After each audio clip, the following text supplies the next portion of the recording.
근데 반대로 사단은 분열을 조장해요. 화해를 거부해요. 남과 나를 나눕니다. 나쁜 놈, 좋은 놈을 자꾸 나눠요. 하나님과 인간을 자꾸 구별하고 분열을 조장합니다. 우리 편, 남의 편을 자꾸 가릅니다.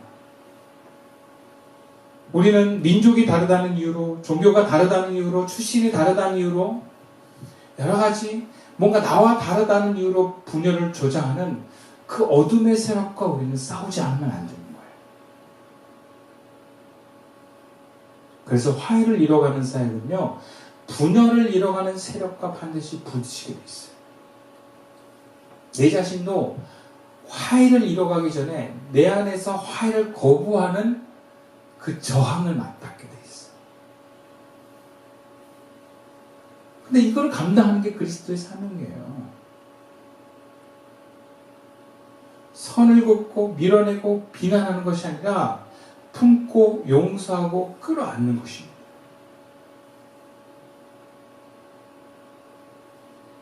그러기 위해서 내가 용서하지 못하는 그 사람을 용서할 수 있어야 돼요. 그러기 위해서 내가 용서받은 자라는 것을 늘 기억하는 것입니다. 죄된 나를 용서하시고 하나님이 나를 끌어안으셨어요. 그럼 누가복음 16장에 잃은 아들이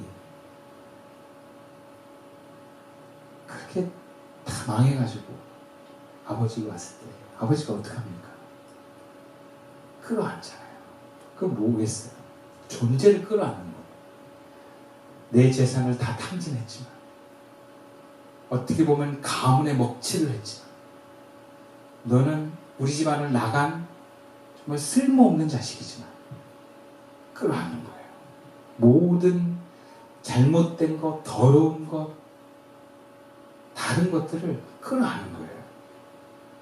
그리고 입을 맞추지 않습니다. 그리고 자신의 자리로 회복시켜주잖아요. 그게 하나님의 용서거든요.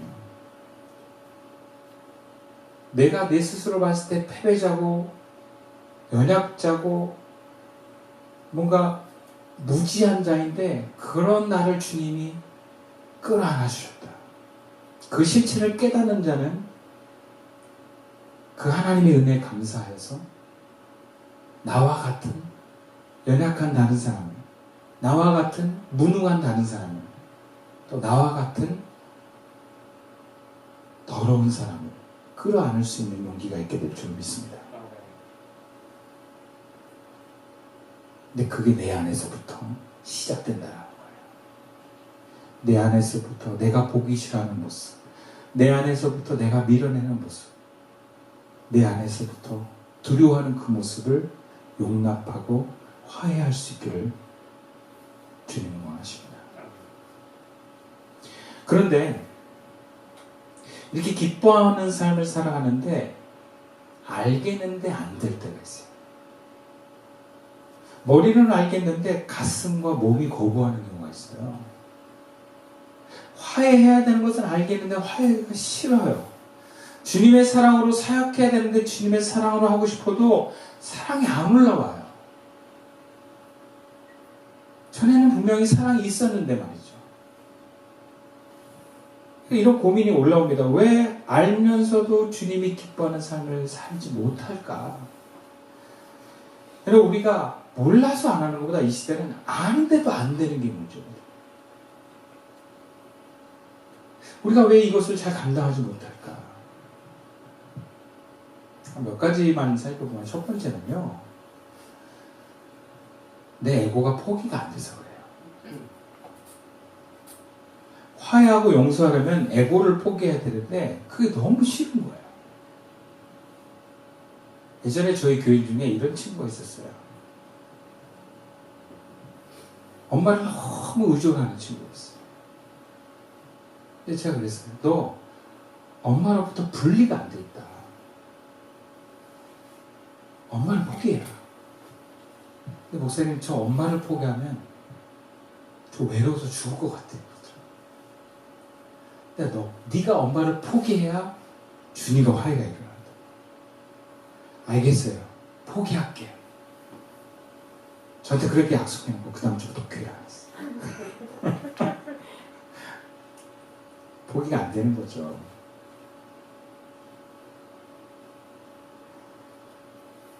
여러분, 일 못하는 사람이 용서가 되지 않는 것은요, 내가 일 못하게 되는 것을 상상하기 싫기 때문에 그렇습니다.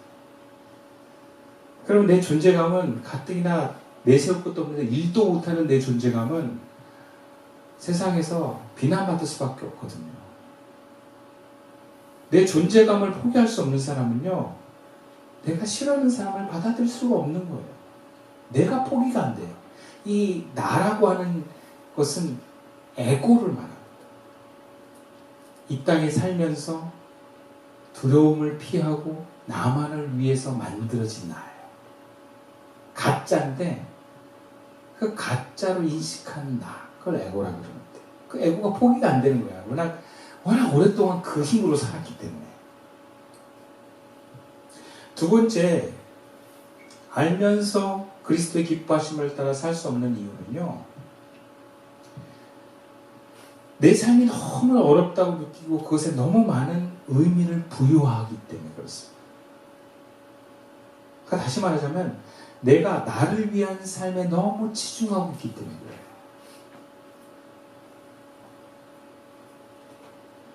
주님을 기쁘시게 하는 삶을 알겠는데 내 코가 석자야. 네. 나부터가 나를 기뻐하는 삶을 살고 나서 내 주님 기뻐하는 삶을 살게요. 이런 친구들이 많습니다. 우리 에고는 나를 기쁘게 하지 않고는 주님을 기쁘게 하고자 하는 마음을 허락하지 않는 경우가 많아요. 내가 힘들면 주님을 기쁘게 하는 마음이 멀어지는 사람들이 있어요. 근데 내가 언제 기쁨이 돌아올지 몰라요, 사람들은. 그리고 자신이 정말 기뻐하는 동안 그 자신의 기쁨에 취해서 주님을 기뻐하는 마음이 또 멀어질 수도 있어요.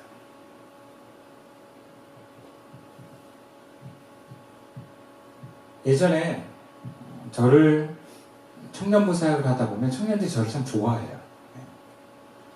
그것 때문에 청년부 사역을 좋아하는 목사님들도 있어. 인기가 많거든. 뭐 청소년 사역도 거의 목사가 조금만 이렇게 카리스마를 하면 거의 우상이 돼. 좋아하는 목사들이 있어. 저도 좀 그걸 즐겼어요. 저를 통해서 만족되는 청년들이 있었어요. 그러니까 저와 같이 사역을 하고 하면서 이 친구들의 자신들이 갖는 외로움도 해결이 되고 뭔가 두려움도 해결되는 것 같은 거예요. 그럼 카리스마가 강한 목사님들에게 붙어 있으면 두려움이 사라질 것 같은 마음이 들어요. 그래서 일반적인 성도들이 카리스마 있는 목사님께 많이 의지를 합니다. 네. 힘이 되니까. 그 목사님이, 그런 목사님이 시킨 대로 하면 뭔가 잘 될 것 같으니까. 그래서 그런 청년들이 저한테 참 그런 만족감을 얻었던 것 같아요. 자기 존재감도 막 제가 함께 사역하는 동안은 막 채워지는 거예요. 근데 이 친구들이 같이 이렇게 계속 살아가다 보니까 자기 몸이 아플 때가 온 거예요. 또 자기 삶의 환경이 어려워진 거예요. 그런데 목사님이 예전 같지가 않아. 예전처럼 자신들을 귀하게 여기고 높여주질 않아. 오히려 막 자르려고 그래. 그러니까 이 친구들이 점점 교회 일에 소홀히 지더라고요. 자기 살 길을 찾아가더라고요. 옛날에는 교회를 통해서 자기 살 길을 찾았는데 근데 그게 채워지질 않으니까 이제 밖으로 자꾸 가는 거예요. 밖으로. 그들이 봉사를 해도 주님의 사랑이 느껴지지가 않고요. 이걸 지적해도 해결될 문제가 아니라는 것을 저는 보았어요. 스스로 깨달아야 되는 거예요. 우리는 누구나 이런 문제에 빠질 수 있습니다. 내가 기쁠 때, 특히 주님과 교회로부터 기쁨과 만족을 얻을 때 주님을 기쁘게 하겠다는 마음은 들어요. 근데 문제는 내가 기쁨이 없어도, 내가 만족이 없어도 주님을 기쁘게 할 수 있느냐라는 거예요. 내가 힘들어도 어려운 상황에 있을 때도 과연 내가 변함없이 주님을 기쁘게 하는 삶을 살 수 있느냐, 이런 이 시험이 누구나에게 옵니다. 언젠가는 와요. 여러분, 이것은 진정성의 문제입니다. 그리고 이 사건을 통해서, 이러한 경험들을 통해서 나는 어디서 주님을 기쁘시게 하는 마음을 일으켰는가를 확인하게 됩니다. 비로소. 내가 만약에 마음이 힘들어진 사건이 왔을 때 주님을 위한 마음이 없다면 나는 내 마음의 감정에서 주님을 기쁘게 하겠다는 마음이 올라온 거예요. 내 몸이 아플 때 주님을 기쁘게 하는 마음이 없어진다면 나는 내 몸에 많은 의미 부여를 주님으로부터 얻었기 때문에 주님을 기쁘게 하는 삶으로 살았던 것입니다. 예를 들자면 이런 거예요. 제가 이번 주에 저 아들을 데리고 이제 아들이 언어 치료를 받으러 다니거든요. 차를 타고 이제 센터로 가는데 코로나라 가지고 부모가 같이 오지 말라는 거예요. 전 차에서 데려요. 원래 차에서 이렇게 계속 시간을 보냈는데 옆에 이제 어떤 아주머니께서 딱 오더니 차 문을 여는데 확 열면서 제가 타고 있는 눈에 꽉 찍힌 거예요. 갑자기 열이 확 가요. 내가 앉아있는데 그 나와가지고 계속 살폈어. 근데 눈에 안 보이는 거야. 찾아야 되는데 분명히 소리나 이 파워로 봤을 때는 분명히 찍혔는데 안 보이는 거야. 그래서 막 승질은 나 있지. 근데 남편하고 이렇게 왔는데 결국에는 그냥 보냈어요. 잘 분명히 찍혔다고. 못 찾겠다고. 괜찮다고 그냥 가시라고. 가시고 나서 찾았네. 얼마나 열이 받던지. 차 하는데 생각이 딱 드네요. 내가 왜 이렇게 열이 받았지? 가만 생각해보니까 이 차는 내 차도 아니야. 내 가족의 차를 빌렸다는 차야. 그리고 이 차는 새 차도 아니야. 중고차야. 8년 됐어. 되게 기분 나쁜 거야. 물론 일반적으로는 다 기분 나쁘죠. 근데 저는 내가 왜 기분 나쁜가를 보니까 제가 이 차에 많은 의미를 부여하고 있더라고요. 그러니까 기분이 나쁜 거예요. 근데 이 차가 의미를 크게 부여하지 않으면 찍히면 뭐 찍혔네 하고 그냥 할 텐데 저는 기분 나빠. 10만 원이면 이 기분 채워주려나? 20만 원 받아야 되나? 막 제 기분이 막 마치 새 내 차를 사유한 것처럼 기분 나쁜. 그래서 이거 내가 뭔가 의미 부여를 잘못하고 있다. 그 생각이 들더라고요. 그래서 내가 회개를 했어요. 주님, 제가 주님의 마음의 의미와 의식을 놓치고 이 옷 같은 이 차에다가 어디서 나도 모르게 의미 부여를 하고 있었네요. 주님 용서해 주세요. 그랬더니 분노가 가라앉더라고요. 여러분, 우리가 뭔가 화가 날 때는요, 내 감정이나 내 몸에 많은 의미 부여를 한 만큼 화가 나요. 몸에 많은 의미 부여를 한 사람들은요, 몸이 아프거나 몸에 뭔가 위협을 당하면 굉장히 화를 내거나 좌절합니다. 근데 주님은 우리에게 그것과 상관없이 기쁘게 하라고요. 그러면 결국 어떻게 해야 되겠어요? 의미 부여가 바뀌어져야 되는 거예요. 오늘 본문 4절과 5절 말씀입니다. 제가 읽어드릴게요. 참으로 이 장막에는 우리가 진진 것 같이 탄식하는 것을 벗고자 함이 아니요 오히려 덧입고자 함이니 죽을 것이 생명에 삼킨 바 되게 하려 함이라.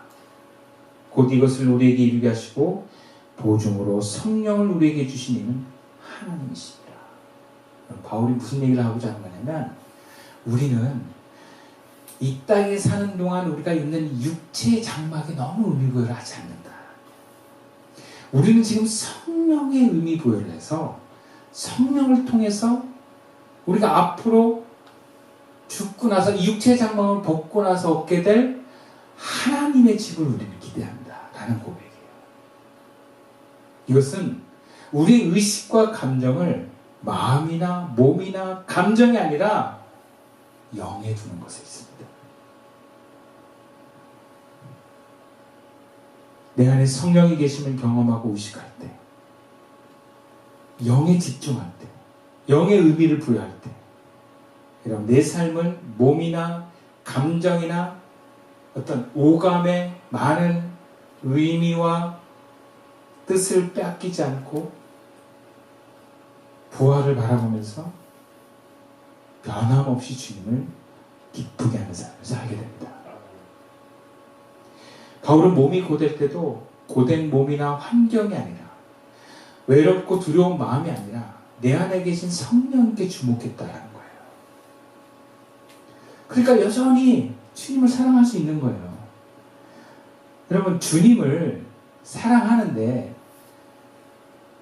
주님께서 나에게 좋은 환경을 주셔서 사랑하는 사람은요, 환경이 바뀌면 주님 떠나요. 여러분, 예수님이 공생애할 때 많은 사람들이 예수님을 쫓아다녔어요.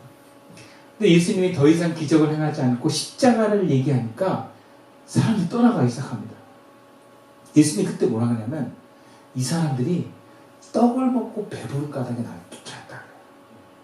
그 제자들한테 그래요. 너희들도 갈 것이냐? 너희들도 떠날 거니? 이렇게 물어봐요.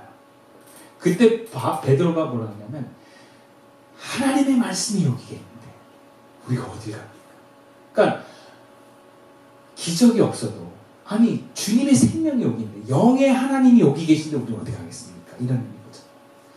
여러분, 우리가 주님을 기뻐하는 이유는 우리의 영이 구원받았고 우리의 영에 하나님이 계시기 때문이지, 주님이 우리를 부자 만들어주고 건강하게 만들어주고 세상에서 높은 직책 맡게 해주고 그런 것들을 만족시켜서 그런 게 아니라는 거예요.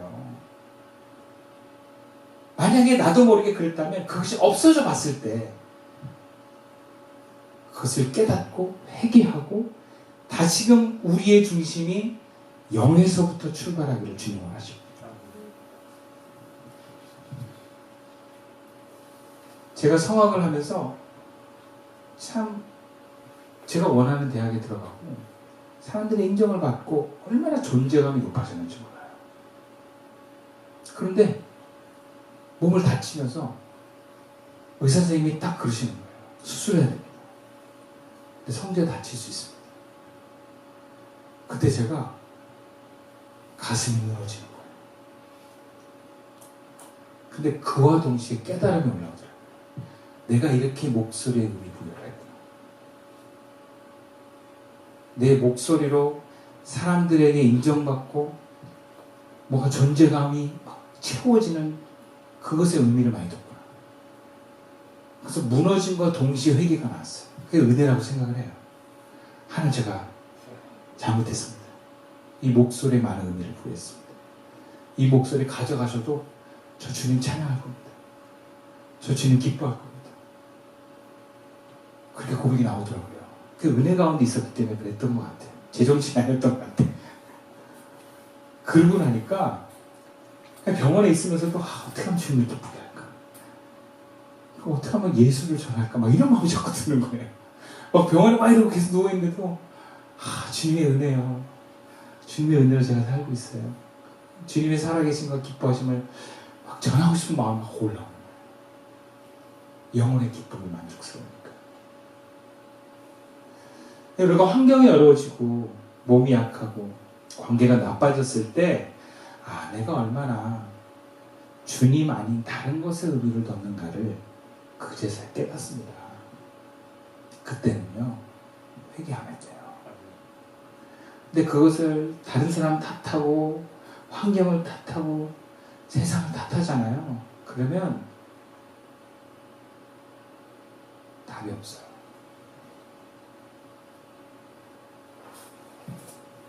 내가 예수님을 떠날 수밖에 없어요. 화해는 그 사람의 영혼을 보면서 하는 행위지 그 사람의 외모나 환경을 보는 것이 아닙니다. 내가 하나님께 구원을 받은 것은 내 영혼을 보신 하나님의 긍휼하심이지 내 행위가 아니에요. 말씀을 마치겠습니다. 주님은 그리스도이시는 자신을 기쁘게 하는 교회가 되기를 원하십니다. 여러분, 이를 위해서 우리 교회가 주님께 시선을 둘 수밖에 없어요. 내 감정, 내 몸, 내 마음, 내 에고를 의미에 둬서는 결코 주님을 기쁘게 할 수 없습니다. 어떤 환경에서도 어떤 사람들의 모습에서도 사랑을 포기하지 않은 그 하나님의 시선을 잃어버리지 않기를, 그래서 용서와 화해를 이뤄가기를 주님 원하십니다. 이것을 위해서 끊임없이 내 자신의 연약함을 회개하고 주님과의 화목을 이뤄가면서 동시에 내 주변의 삶과 사람들과 화목을 이뤄갈 수 있는 우리 시선교회 교인들 한 사람 한 사람 되기를 주님의 이름으로 축원드립니다. 기도드리겠습니다.